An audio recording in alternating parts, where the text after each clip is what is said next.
Amigo oyente, llegamos hoy a estudiar una de las epístolas más sobresalientes que encontramos en las Escrituras. Nos referimos a la pequeña epístola a Filemón que tenemos ante nosotros. Tiene solo un capítulo, quizá tenga problemas para encontrar este libro, pero si usted puede encontrar a Tito, entonces puede seguir pasando las páginas, y si encuentra Hebreos, entonces eso quiere decir que se pasó, fue demasiado lejos. Regrese un poquito y ahí está Filemón entre Tito y Hebreos. Es una maravillosa epístola, aunque muy pequeña, por cierto. Las epístolas es una nueva forma de revelación de parte de Dios. Pero aún entre las epístolas hay diferentes clases. Dios, por ejemplo, en el pasado utilizó la ley, la historia, la poesía, la profecía y los evangelios. Luego Él utilizó las epístolas.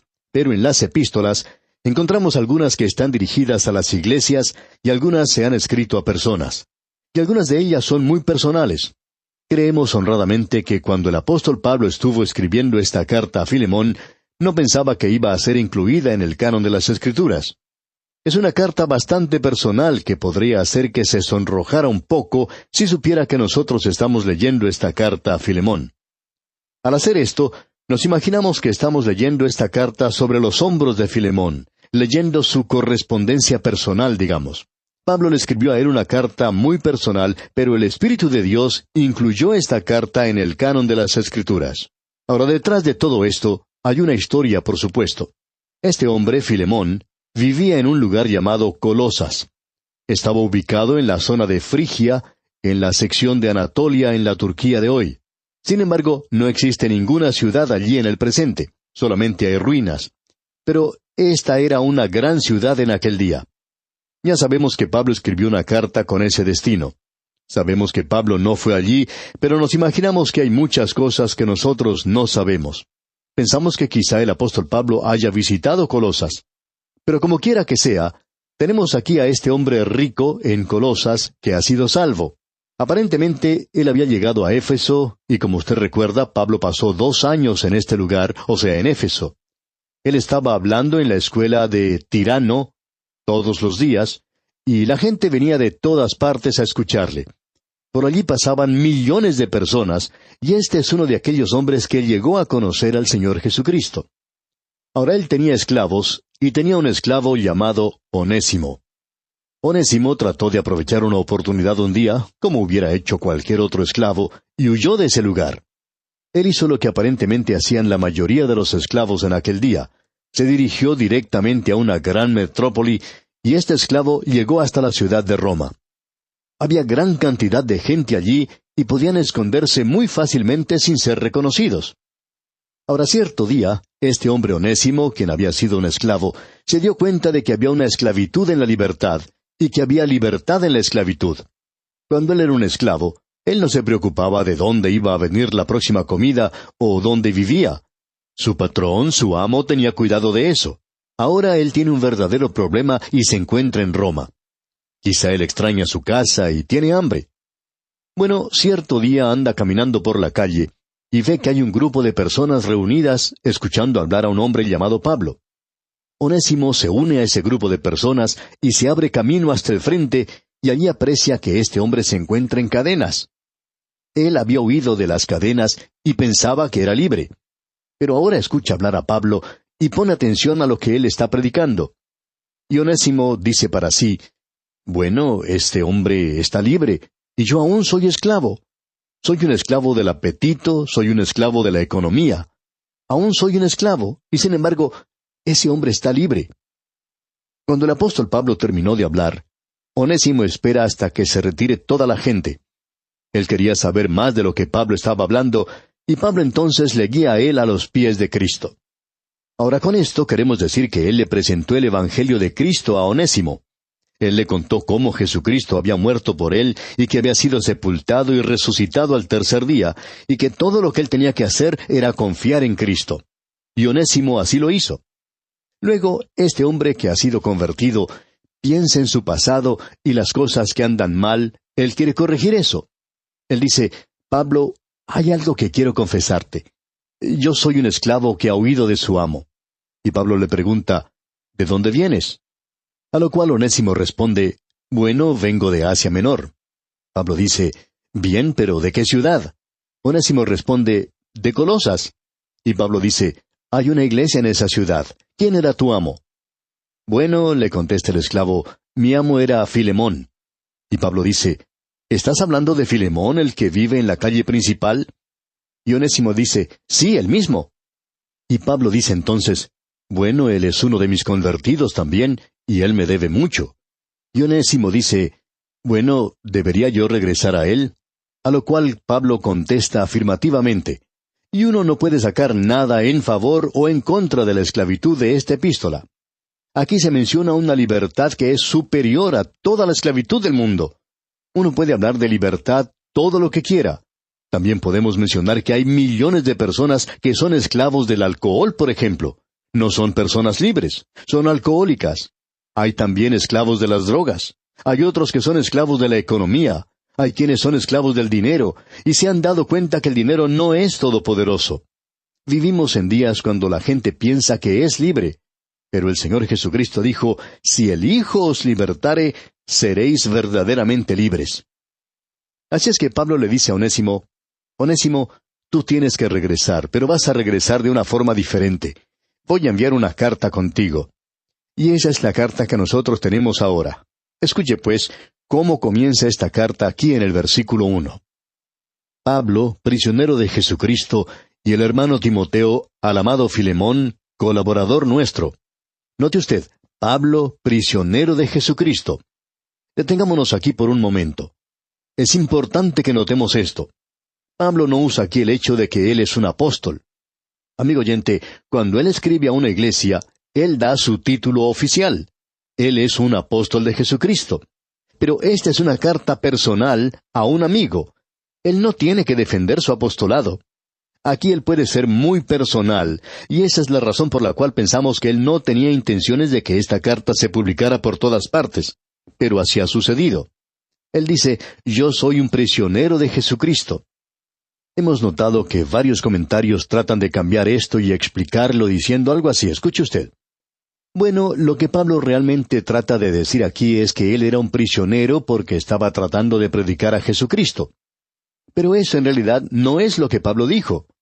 Y Pablo siempre tenía la habilidad de decir exactamente lo que pensaba, y él está usando aquí un idioma muy versátil, muy flexible, el idioma griego. Él dice que es un prisionero de Jesucristo.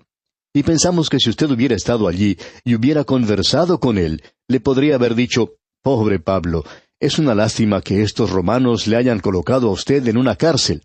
Y Pablo diría, ellos no me colocaron a mí en la cárcel. Ah, sí, hubiéramos dicho nosotros, ya sabemos lo que quiere decir. Esos líderes religiosos tan malos, ellos le acusaron a usted. Pero Pablo hubiera dicho otra vez, no, ellos no me colocaron en la cárcel. Nosotros entonces hubiéramos dicho, ¿y quién le colocó en la cárcel? Y Pablo hubiera contestado, Jesucristo, yo soy su prisionero. ¿Quiere decir entonces que usted sirve a alguien que lo coloca a usted en la cárcel? Y Pablo hubiera contestado, sí, cuando es su voluntad de que yo esté en la prisión, estoy en la prisión. Y cuando es su voluntad que yo salga de la cárcel, entonces saldré de la cárcel. Cuando es su voluntad que me enferme, entonces voy a estar enfermo. Yo le pertenezco a Él, y ya que pertenezco a Él, en cualquier instante y cualquier situación en que me encuentre, he aprendido a estar satisfecho. Todo está bien, no se preocupen por mí. Eso es lo que se está expresando aquí. Y como podemos ver, Filemón es una de las cartas de la prisión. Lo mismo se dice de las cartas a los Efesios, a los Filipenses y Colosenses. Filemón es la cuarta. Ahora Pablo dice, Pablo, prisionero de Jesucristo, y el hermano Timoteo. Y esto quiere decir que Timoteo no es solamente el hermano de Filemón o el hermano de Pablo, sino que él es su hermano también, amigo oyente, si usted es un creyente. Hermanos en Cristo. Al amado Filemón, continúa diciendo Pablo. Y quizá alguien diga, Pablo está halagando a este hombre demasiado, ¿no es verdad? Pero no creemos eso. Él amaba a este hombre. Y él va a pedirle algo, y él va a llegar a ese punto.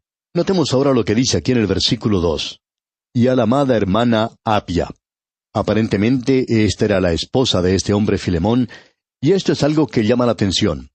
Este hombre Filemón tenía un nombre griego. Aparentemente él era ciudadano de Colosas, y hay una tradición allí que está relacionada con un Filemón. No este hombre, por supuesto, pero aparentemente él llevaba el nombre de ese personaje. Es un nombre griego, pero esta palabra Apia es una palabra o un nombre frigio. Ahora no sé si esto le indica algo a usted, amigo oyente, pero a mí me indica que tenemos aquí un hombre joven que se llamaba Filemón, que viajó a una ciudad alejada. Él no se dirigió hacia el occidente, sino que fue hacia el oriente. Él fue a una ciudad llamada Colosas, cerca de la frontera. Tuvo un negocio allí, llegó a ser un hombre rico, y se encontró con una muchacha frigia llamada Apia, y se casaron. Y luego ambos llegan a ser creyentes. ¿No le parece esto algo hermoso, amigo oyente? Y Pablo dice al proseguir en este versículo 2, y a la amada hermana Apia y a Arquipo. Tenían un hijo, y prosigue en este mismo versículo 2, nuestro compañero de milicia. Dice Pablo, no un soldado del ejército romano, sino un soldado del ejército del Señor Jesucristo, porque usted debe recordar que Pablo había dicho que nosotros debemos ser buenos soldados de Jesucristo. Y continúa Pablo diciendo al final de este versículo 2, y a la iglesia que está en tu casa. Ahora este hombre no solo era un convertido, sino que él tenía una iglesia en su propia casa. Y permítanos hablar un poco de esto, amigo oyente. ¿Sabía usted que el edificio de la iglesia en el día de hoy ha llegado a asumir una importancia total para la gente que no tiene ninguna relación con el propósito verdadero de la iglesia local? La iglesia local en aquel día no estaba en una esquina, en un edificio separado. En realidad, ellos ni siquiera tenían un edificio. Había templos de los dioses paganos, pero la iglesia primitiva no tenía ninguno de esos edificios y se reunían en casas. Se estima que por unos 200 años la iglesia se reunía en las casas. Luego, cuando se comenzó a edificar esas grandes catedrales del pasado, las catedrales nunca se construyeron con el propósito de ser un lugar de reuniones. Esas grandes catedrales, por ejemplo, que tenemos en Inglaterra, la Abadía de Westminster, cuando se construyó ese lugar, nunca fue con la intención de que llegara a ser un lugar donde se iba a tener reuniones públicas. Se construyó en la forma de una cruz como un monumento a Jesucristo. Pensamos que estaban equivocados en hacer eso. En lugar de haber gastado tanto dinero en una catedral, debieron haberlo gastado enviando misioneros. Pero esa era la forma en que ellos expresaron esto. Así es que esa idea de dar todo el énfasis a un edificio hoy y el de tener un programa para la construcción de un edificio es algo que en realidad no cuadra muy bien, amigo oyente. Aquí el apóstol Pablo dice, la iglesia que está en tu casa, o sea, que allí es donde se reunían ellos. Y continúa diciendo en el versículo 3, gracia y paz a vosotros de Dios nuestro Padre y del Señor Jesucristo. Ese era el saludo acostumbrado que expresaba Pablo en todas sus cartas que fueran dirigidas a una persona o a una iglesia. Bien, veamos entonces cómo continúa esta carta. En el versículo 4 leemos, doy gracias a mi Dios, haciendo siempre memoria de ti en mis oraciones. Aquí tenemos un hombre por el cual oraba Pablo. Puede colocar a este hombre en la lista de oración de Pablo. Pablo oraba por él, y el pensamiento que tenemos aquí es que cada vez que su nombre era mencionado, él oraba por él. Aparentemente Filemón era una persona bastante importante. Ahora en el versículo 5 leemos, porque oigo del amor y de la fe que tienes hacia el Señor Jesús, y para con todos los santos. Esta era una manera muy hermosa de expresar el testimonio que Filemón tenía en su vida. Usted puede notar lo que él está diciendo aquí, que su amor se expresaba hacia el Señor Jesús y para con todos los santos. Su fe estaba dirigida hacia el Señor Jesucristo, y él era fiel con los demás creyentes. Esto es algo interesante. Luego en el versículo 6 prosigue, para que la participación de tu fe sea eficaz en el conocimiento de todo el bien que está en vosotros por Cristo Jesús. La vida de Filemón era un testimonio. Y en el versículo 7 leemos, pues tenemos gran gozo y consolación en tu amor, porque por ti, oh hermano, han sido confortados los corazones de los santos. Es decir, que Pablo tenía un gran gozo y consuelo en el amor de Filemón por los otros creyentes y por él. Ya hemos dicho esto anteriormente. Por todas partes uno puede encontrar a creyentes maravillosos con los cuales uno puede tener verdadera comunión. Y ese es uno de los grandes gozos que nosotros podemos tener como creyentes, el poder reunirnos con otros hermanos maravillosos. Si nosotros hubiéramos tenido oportunidad de visitar a Filemón, estamos seguros de que él habría abierto su hogar para nosotros. Él era una persona maravillosa. Y leemos ahora en el versículo 8, por lo cual, aunque tengo mucha libertad en Cristo para mandarte lo que conviene. Pablo está haciendo aquí una solicitud cortés de parte de Onésimo.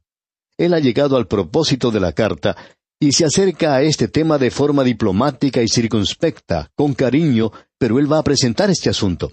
Escuchemos otra vez lo que dice aquí el versículo 8. Por lo cual, aunque tengo mucha libertad en Cristo para mandarte lo que conviene. Él va a hacer su solicitud de una forma triple. Y en el versículo 9 dice, más bien te ruego por amor. Tu amor y el mío por cada uno de nosotros como creyentes. Y continúa en este mismo versículo 9, siendo como soy, Pablo ya anciano. Pablo ya había entrado a los 60 años, pero se consideraba un hombre anciano. Él había sufrido mucho, y Filemón ya sabía que Pablo era un anciano. Y en tercer lugar dice, y ahora además, prisionero de Jesucristo. Él menciona esto nuevamente, así es que él presenta estas cosas triples. Y ya que no puedo ir a verte personalmente, te ruego por mi hijo Onésimo. ¿Su hijo? Bueno, ya hemos visto en cuanto a Timoteo y a Tito. Pablo tenía muchos hijos, y él no era casado.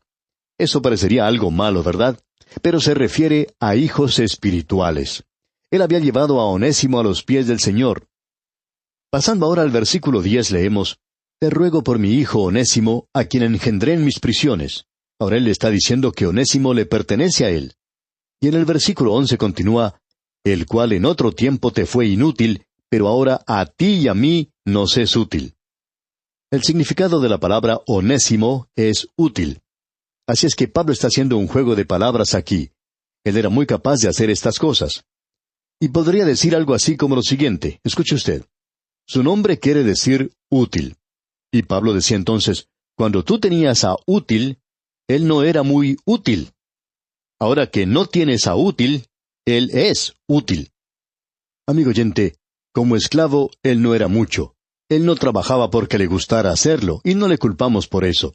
Quizá a él no le gustaba dedicarse a eso, y ahora Pablo dice, ahora te lo estoy enviando como creyente. Él va a ser muy útil para ti. Pero tú no quieres recibirle a él como esclavo. Luego en el versículo 12 dice, el cual vuelvo a enviarte. Tú, pues, recíbele como a mí mismo. Le puedes dar la misma bienvenida que me darías a mí. Y en el versículo 13 dice, yo quisiera retenerle conmigo para que en lugar tuyo me sirviese en mis prisiones por el Evangelio. ¿Se da cuenta, amigo oyente, de lo que Pablo está diciendo aquí? Pablo dice, lo primero que yo pensé era que este hombre sabía cómo servir y yo necesito a alguien. Me encuentro en la cárcel, soy un prisionero, soy viejo, tengo frío, quizá hasta estaba enfermo.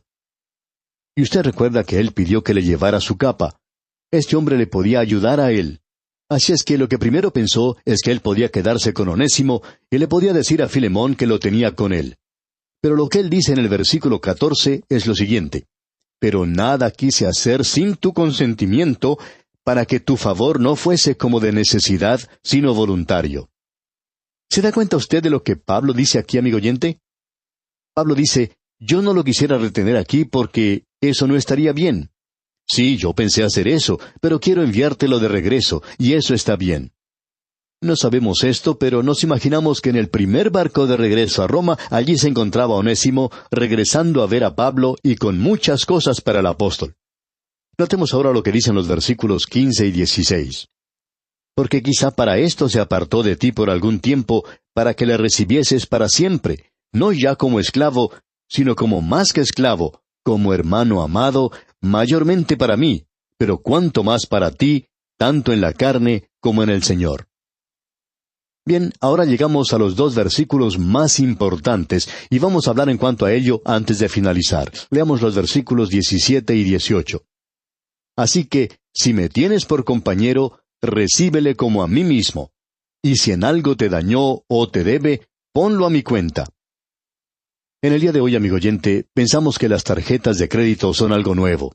Pero podemos decir que Pablo tenía una tarjeta de crédito.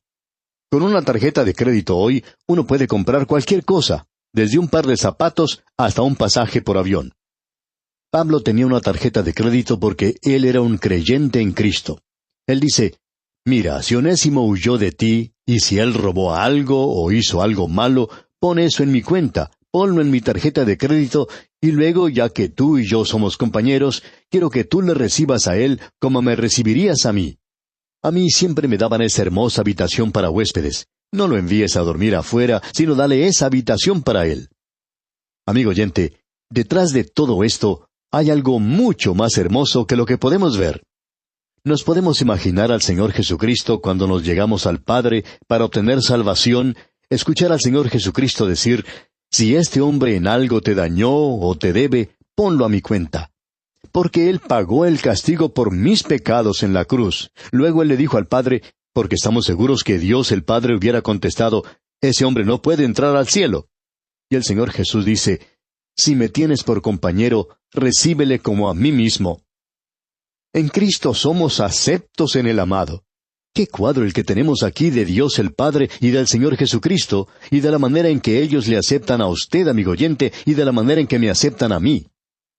Luego en la primera parte del versículo 19 dice, yo, Pablo, lo escribo de mi mano, yo lo pagaré. Y el Señor Jesucristo entregó su vida y derramó su sangre. Y luego este versículo 19 concluye diciendo, por no decirte que aún tú mismo te me debes también.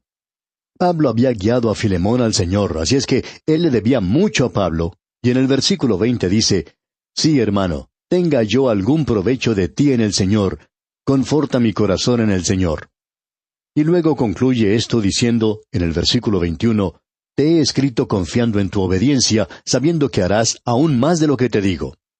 Aquí tenemos algo más de la abundancia, y eso siempre resulta así para los creyentes.